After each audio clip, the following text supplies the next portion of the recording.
Assalamualaikum warahmatullahi wabarakatuh. Selamat datang di kelas fisika dan berjumpa kembali dengan saya Ahmad Mukhlis Ansori. Nah, sahabat semuanya, pada kesempatan kali ini kita akan melanjutkan pembahasan kita yaitu tentang pengukuran, satuan, notasi ilmiah, dan konversi satuan. Nah, sahabat semuanya, kita tahu bahwa dalam satu minggu itu ada 7 hari. Ya, dalam satu minggu ada 7 hari. Kemudian dalam satu bulan ada 30 hari. Dalam satu tahun ada 365 hari. Nah, itu sudah kita ketahui sehari-hari ya. Jadi kita tahu bahwa dalam satu minggu itu ada 7 hari, dalam satu bulan ada 30 hari, dalam satu tahun ada 365 hari. Kemudian coba perhatikan gambar ini. Gambar ini adalah sebuah pintu. Kemudian ini adalah gambar satu jengkal untuk ukuran tangan dewasa. Nah, selanjutnya, jika pintu itu kita bandingkan panjangnya dengan jengkal tangan, ternyata diperoleh lebar pintu itu sama dengan 4 jengkal. Nah, sahabat semuanya, tadi kita sudah mengetahui satu minggu itu ada 7 hari. Satu bulan 30 hari, satu tahun ada 365 hari. Begitu juga lebar pintu tadi, ternyata sama dengan 4 jengkal. Nah, sebenarnya proses apakah yang kita lakukan tadi? Nah, yang kita lakukan tadi itu disebut sebagai pengukuran. Jadi, apa sebenarnya pengukuran itu? Pengukuran itu adalah membandingkan suatu besaran dengan besaran lain yang sejenis. Maksudnya sejenis ini adalah waktu dibandingkan dengan waktu, panjang dibandingkan dengan panjang. Seperti yang dicontohkan tadi, dalam satu minggu itu sama dengan 7 hari. Minggu itu adalah satuan waktu. Kemudian hari itu juga satuan waktu. Nah, jadi kita membandingkan besaran yang sejenis. Waktu dengan waktu, panjang dengan panjang, masa dengan masa. Itulah yang namanya pengukuran. Ya. Jadi, saya ulangi kembali, pengukuran adalah membandingkan suatu besaran dengan besaran lain yang sejenis. Nah, selanjutnya, misalkan dalam suatu pengukuran itu diperoleh tinggi badan saya itu 175 cm. Usia 32 tahun. Kemudian lama perjalanan dari rumah ke sekolah 30 menit. Dalam satu minggu itu kita ketahui ada 7 hari. Kemudian lebar pintu yang telah saya ukur itu ada 4 jengkal. Nah, sentimeter, tahun, menit, hari, dan jengkal itulah yang kemudian disebut sebagai satuan. Nah, lalu apakah satuan itu? Nah, satuan adalah suatu besaran fisika yang khusus dan didefinisikan serta disepakati untuk dibandingkan dengan besaran dari jenis yang sama dalam suatu pengukuran. Ya, dalam suatu pengukuran, maka kita perlu yang namanya satuan. Mengapa satuan itu harus didefinisikan dan juga disepakati? Nah, coba misalkan di sini ada pintu diukur dengan jengkal orang dewasa, diperoleh lebarnya sama dengan 4 jengkal. Ketika diukur dengan jengkal tangan anak-anak, ternyata lebar pintu itu adalah diperoleh 8. Nah, objek yang diukur itu adalah sama, tetapi ternyata hasil ukurnya beda. Nah, maka ini akan menimbulkan kebingungan. bagi orang-orang yang membaca hasil pengukuran. Maka perlu suatu satuan yang disepakati agar nanti semua objek yang sama diukur itu akan menghasilkan pembacaan yang sama.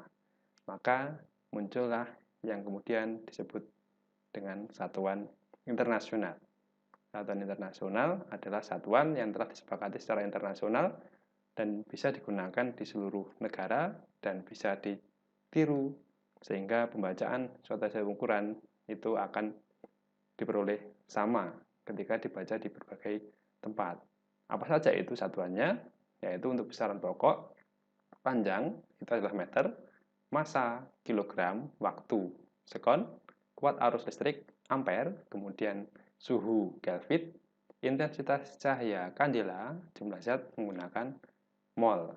Nah, itu adalah satuan internasional yang digunakan pada sistem metrik.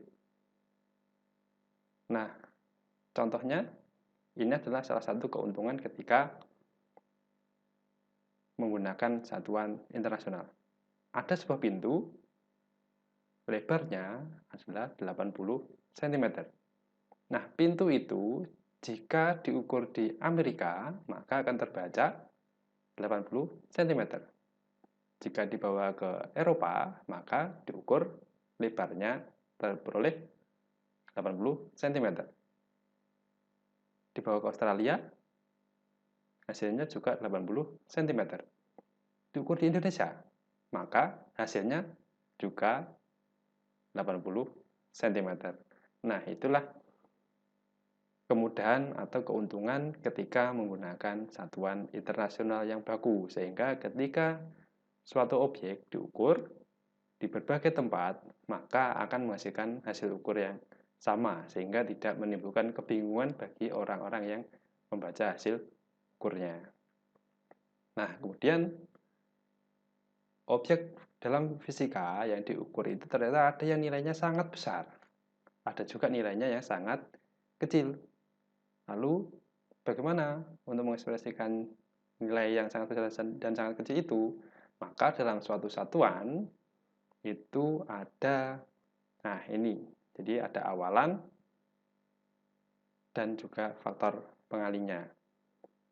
Misalkan di situ ada zeta, itu faktornya adalah 10 pangkat 21. Kemudian kalau hexa 10 pangkat 18, peta 10 pangkat 15, kemudian tera 10 pangkat 12, giga 10 pangkat 9, mega 10 pangkat 6, kilo 10 pangkat 3, hekto 10 pangkat 2, deka 10 pangkat 1. Contoh misalkan, contoh sebuah benda ternyata memiliki massa 3 mikrogram. Maka ketika diubah ke dalam gram, massa ini adalah 3 kali 10 pangkat min 6. Jadi menggunakan faktor ini. Mikro berarti ini. Jadi misalkan suatu benda terletak pada jarak 1 kilometer, maka kita pakai kilo. Faktornya itu adalah 10 pangkat 3.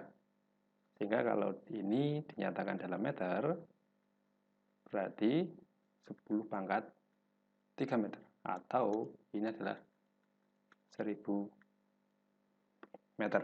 Nah, itu adalah contoh penggunaan awalan dan faktor kali pada satuan. Kemudian untuk menuliskan hasil ukur, kita bisa menggunakan juga notasi ilmiah.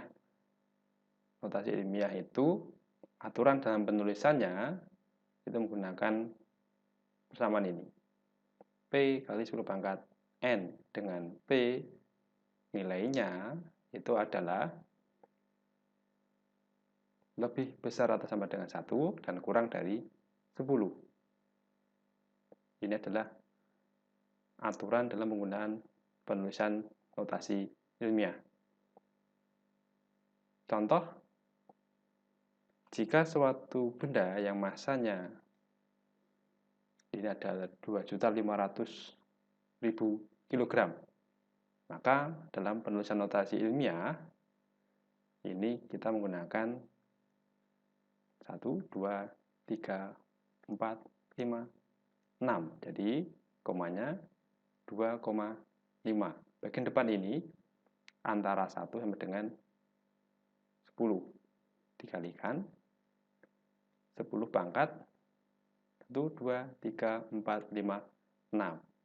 Jadi hasilnya adalah 2,5 kali 10 pangkat 6 kg. Kemudian ada contoh lagi, suatu benda misalkan ukurannya adalah panjangnya 0,000057 meter. Maka penulisan dalam notasi ilmiahnya, ini komanya kita geser ke kanan. 1, 2, 3, 4, 5, 6. Ini ya. Jadi 1, 2, 3, 4, 5, 6. Maka 5,7 kali 10 pangkat min 6 meter. Nah, ini adalah penulisan dalam bentuk notasi ilmiah untuk menyatakan hasil ukur agar penulisannya nanti tidak terlalu memakan ruang yang sangat banyak dan tapi memiliki maksud yang sama. Baik, kemudian setelah itu dalam suatu pengukuran ada kalanya kita perlu yang namanya konversi satuan, ya. Dalam suatu pengukuran, maka kita kadang juga perlu suatu konversi satuan. Apa tujuannya? Tujuannya adalah untuk mempermudah pengukuran atau perhitungan. Nah, dalam melakukan konversi satuan, maka selama proses konversi kita harus menuliskan satuan-satuan itu secara lengkap agar nanti mudah dalam melacak jika terjadi kesalahan. Berikut ini adalah contoh untuk melakukan konversi satuan. Misalkan suatu benda kecepatannya 72 km per jam. Nah, berapakah kecepatan benda itu jika dinyatakan dalam meter per sekon? Nah, maka dalam prosesnya kita menggunakan 72 km per jam. Nah, karena mau mengubah ke dalam meter per sekon, maka kilometer ini diubah ke meter. Berarti 72 km itu sama dengan 72 kali 10 pangkat 3 tadi. Meter per. Dalam 1 jam itu ada 3.600 sekon. Sehingga hasilnya ini adalah, kita coret, 20 meter per sekon. Nah, itu adalah contoh konversi satuan ketika mengubah kecepatan yang satuan semula kilometer per jam diubah ke meter per sekon. Dan masih banyak lagi konversi satuan yang bisa kita lakukan.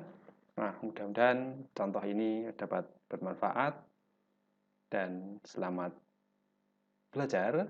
Sampai ketemu lagi di materi-materi selanjutnya. Assalamualaikum warahmatullahi wabarakatuh.